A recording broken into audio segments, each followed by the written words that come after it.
먼저 이 자리에 임재하신 거룩하신 하나님께 영광 돌립니다. 그리고 복된 자리로 불러주셔서 함께 말씀 나눌 수 있도록 해주신 대학교의 모든 교우님들께 감사드립니다. 오늘 에스겔 본문을 읽었는데요. 오늘 우리가 읽은 본문은 에스겔의 환상 중에 하나입니다. 에스겔은 환상을 4번 보았습니다. 1장에서 3장에 첫 번째 환상이 나오고 8장에서 11장에 나오고 오늘 읽은 37장에 나오고요. 그리고 마지막 환상은 40장에서 48장입니다. 앞에 처음 2개는 심판과 관련되는 환상이고 나머지 2 환상은 회복과 관련이 됩니다. 40장에서 48장 마지막 환상 중에는 굉장히 유명한 성전에서 흘러나오는 생명의 물 환상도 들어 있습니다. 아마 에스겔서에서 가장 유명한 환상일 것입니다. 오늘 읽으신 골짜기에 가득 찬 마른 뼈 환상도 많이 들어보셨을 것입니다. 그렇지만 익숙한 본문이지만 하나님의 은혜를 통해서 익숙한 본문에서도 새로운 은혜를 맛볼 수 있습니다. 담대한 마음으로 제가 받은 은혜를 나누고자 합니다. 오늘 본문의 이야기는 이렇습니다. 하나님이 권능으로 에스겔을 사로잡으셔서 밖으로 데리고 나가십니다. 에스겔을 골짜기 한가운데 내려놓으십니다. 그곳에 뼈들이 있었는데 골짜기에 가득 차 있었습니다. 하나님은 에스겔을 뼈들이 널려있는 사방으로 돌아다니게 하십니다. 골짜기 바닥에 뼈가 대단히 많았습니다. 그런데 자세히 보니까 아주 말라 있었습니다. 죽은 지 오래됐다는 뜻입니다. 그때 하나님께서 에스겔에게 물으십니다. 사람아, 이 뼈들이 살아날 수 있겠느냐? 그러자 에스겔은 대답을 회피하는 것일까요? 주 하나님, 주님께서는 아십니다 라고만 대답을 합니다. 그러자 하나님이 다시 말씀하십니다. 너는 이 뼈들에게 대언해라. 이렇게 너희 마른 뼈들아, 너희는 나 주의 말을 들어라. 나 주 하나님이 이 뼈들에게 말한다. 내가 너희에게 생기를 불어넣어 너희가 다시 살아나게 하겠다. 내가 너희에게 힘줄이 뻗치게 하고 또 너희에게 살을 입히고 또 너희를 살갗으로 덮고 너희 속에 생기를 불어넣어 너희가 다시 살아나게 하겠다. 그때야 비로소 너희는 내가 주인 줄 알게 될 것이다. 그래서 에스겔은 하나님이 명령하신 대로 마른 뼈들에게 명령합니다. 그랬더니 무슨 소리가 납니다. 고개를 들어서 보니까 뼈들이 서로 이어지는 요란한 소리입니다. 에스겔이 계속 보고 있는데 그 뼈들 위로 힘줄이 뻗치고 살이 오르고 살 위로 살같이 덮입니다. 그러나 그들 속에 생기는 없었습니다. 시체 같은 모습이었을 겁니다. 하나님이 다시 말씀하십니다. 에스겔한테요. 사람아, 너는 생기에게 대언해서 이렇게 말해라. 나 주 하나님이 너에게 말한다. 너 생기야 사방에서부터 불어와서 이 살해당한 사람들에게 불어서 그들이 살아나게 하여라. 그랬더니 생기가 그들 속으로 들어오고 그래서 그들이 즉시 살아나서 제 발로 일어서는데 엄청나게 큰 군대가 되었다고 성경은 증언합니다. 이것은 환상입니다. 환상 속에는 숨은 의미가 있습니다. 의미를 해석해야 됩니다. 성경에 환상이 종종 나오는데 어떤 경우는 환상만 서술돼 있고 뜻이 명확히 설명이 안 되기도 합니다. 그런데 감사하게도 오늘 읽은 환상은 바로 뒤에서 하나님이 뜻을 설명해 주십니다. 오늘 함께 읽지는 못했지만 11절에서 14절이 이 환상에 대한 하나님의 설명입니다.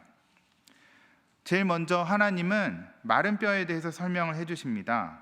마른 뼈는 11절을 보니까 바로 이스라엘 온 족속입니다.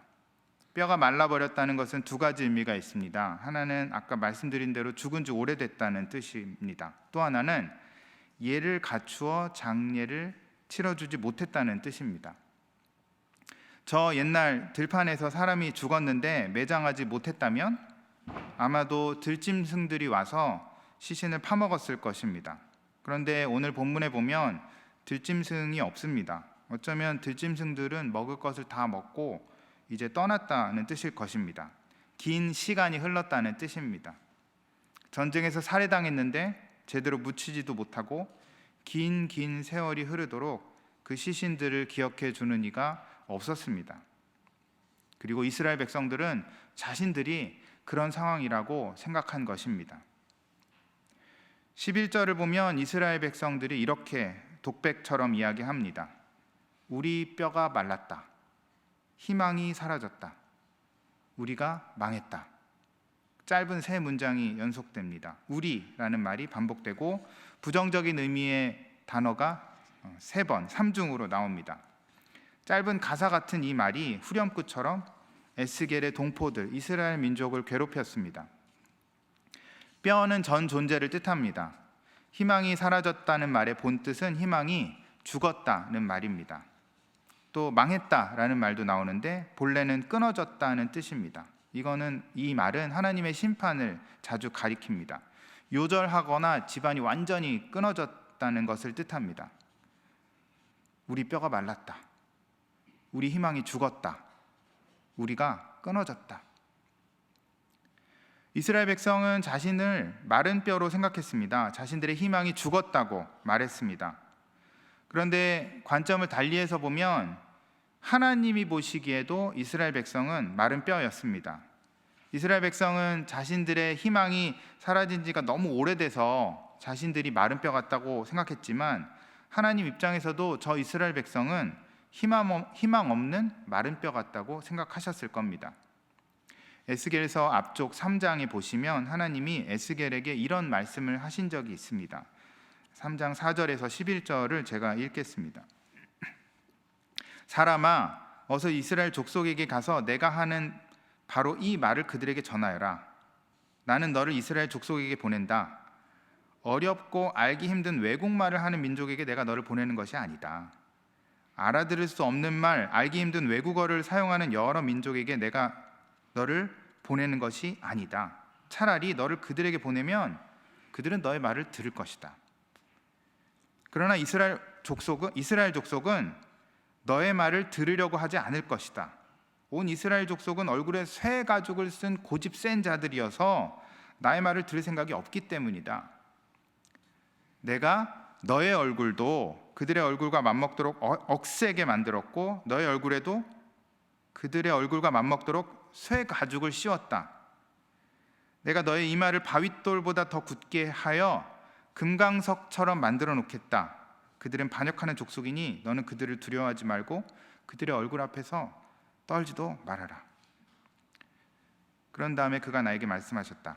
사람아, 내가 너에게 하는 모든 말을 마음속에 받아들이고 귀를 기울여 들어라. 그리고 가서 포로로 끌려간 네 민족의 자손에게 이르러 그들에게 전하여라. 그들이 듣든지 말든지 주 하나님께서 이렇게 말씀하셨다 하고 그들에게 말하여라. 하나님 입장에서, 에스겔의 입장에서 이스라엘 백성은 고집 센 자들이고 반역하는 족속입니다. 에스겔이 아무리 열심히 선포하더라도 그들은 안 들을 거라고 하나님 말씀하셨습니다. 그러니까 자신들의 눈에만 희망이 죽은 것이 아니라 예언자의 눈에도, 하나님의 눈에도 희망이 죽은 것입니다. 그들은 말라붙은 뼈들입니다. 그런데 이런 백성을 향해서 백성 자신이 볼 때도 그리고 하나님이 볼 때도 희망이 죽어버린 이런 백성을 향해서 하나님 말씀하십니다. 12, 13절을 제가 읽겠습니다. 나 주 하나님이 말한다. 내 백성아, 내가 너희 무덤을 열고 무덤 속에서 너희를 이끌어내고 너희를 이스라엘 땅으로 들어가게 하겠다. 내 백성아, 내가 너희의 무덤을 열고 그 무덤 속에서 너희를 이끌어낼 그때야 비로소 너희는 내가 주인 줄 알 것이다. 하나님의 이 말씀은 이스라엘 백성의 가슴에 강력한 울림을 주었을 것입니다. 왜냐하면 이 말씀이 출애굽을 상기시키기 때문입니다. 이끌어내시겠다는 말씀을 여러 번 하시는데요. 이 표현은 출애굽을 생각나게 하는 표현입니다. 출애굽, 해방, 자유입니다.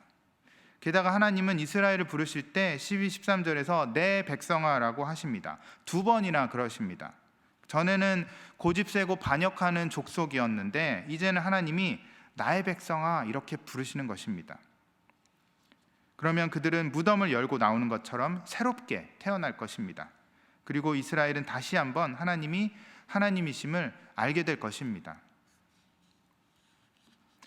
에스겔 시대 이스라엘 백성과 관련해서 하나 생각할 점이 있습니다. 제가 단어 4개를 드릴 텐데요. 요 4단어를 한번 순서대로 머릿속으로 배열을 해보시기 바랍니다.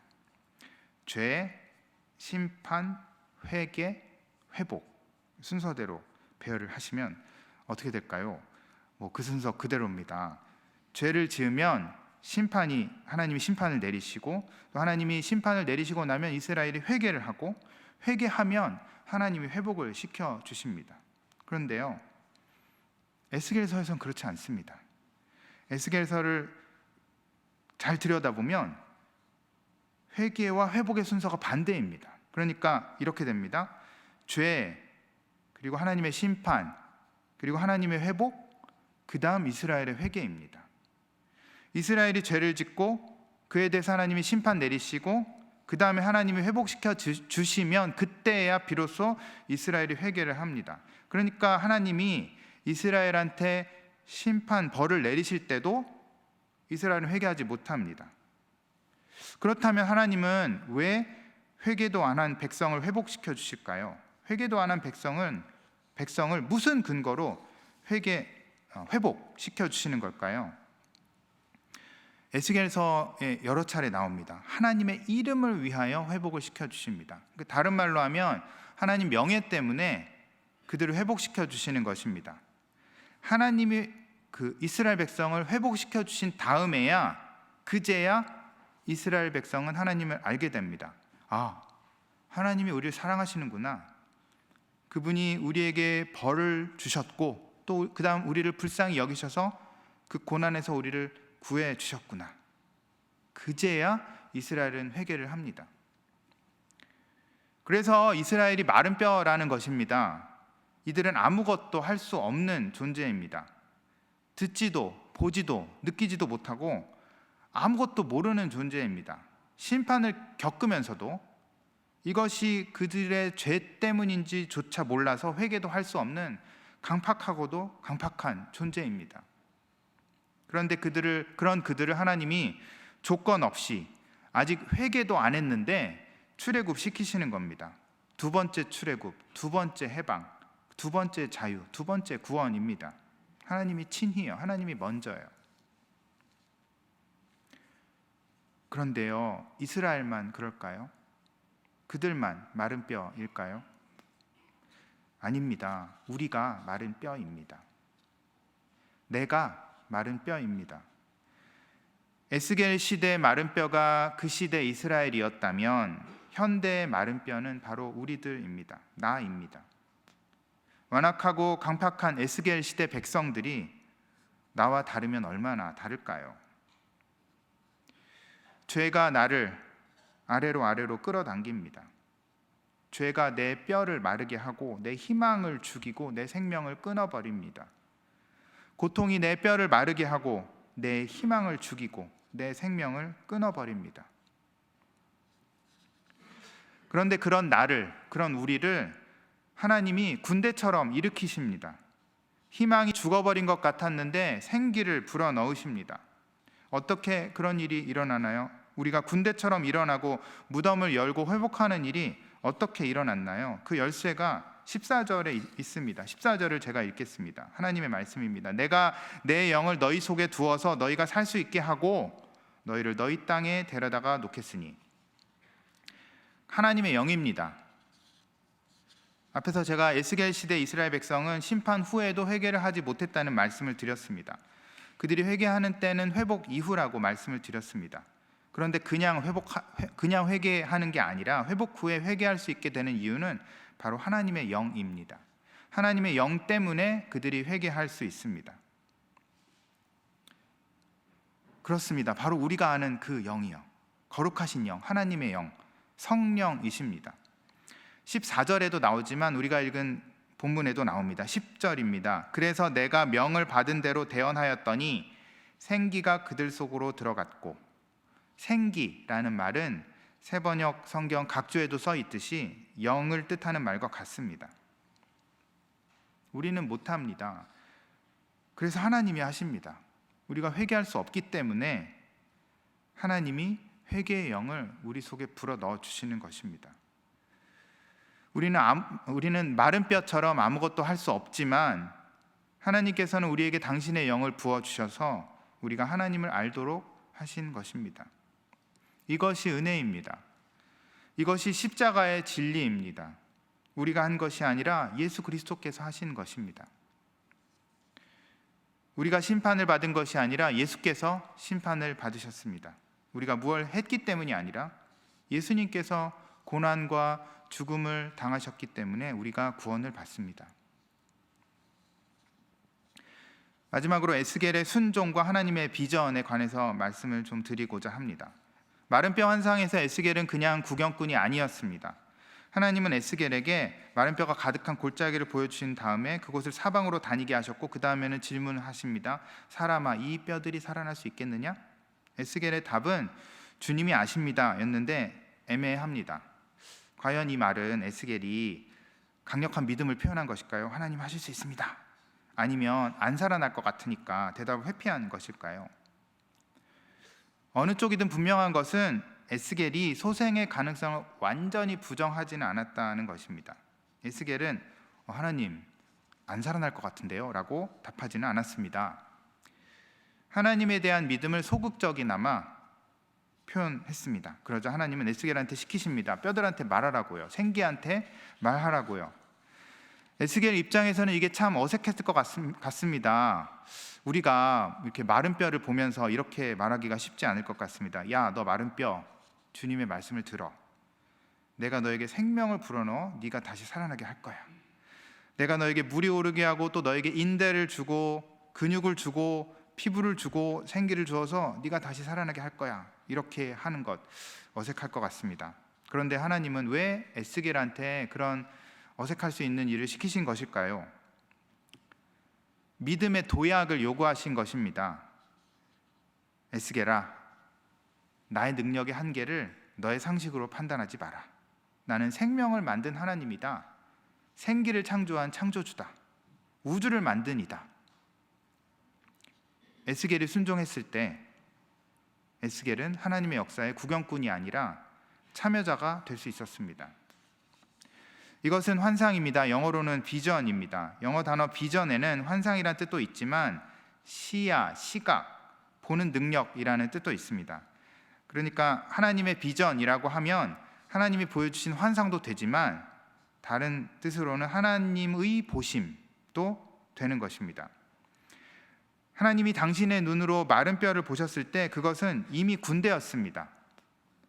우리 뼈가 마른 것 같더라도, 우리 희망이 죽은 듯 하더라도, 우리가 끊어진 것 같더라도 하나님의 비전으로 보실 때는 강력한 군대일 수 있습니다. 하나님이 원하시면요. 우리를 사랑하시는 아버지 하나님의 눈에는요. 에스겔 환상들에는 보통 날짜가 적혀 있는데 네 환상 중에 신기하게도 이 환상에만 날짜가 빠져 있습니다. 어떤 분은 날짜가 안 적힌 것은 이 환상이 시간을 뛰어넘기 때문이라고 말씀하셨습니다. 모든 사람, 모든 세대를 위한 환상이라는 것입니다. 정말로 이 환상이 오늘 우리 모두의 것이 되기를 주님의 이름으로 소망합니다. 잠깐 묵상 기도하시겠습니다.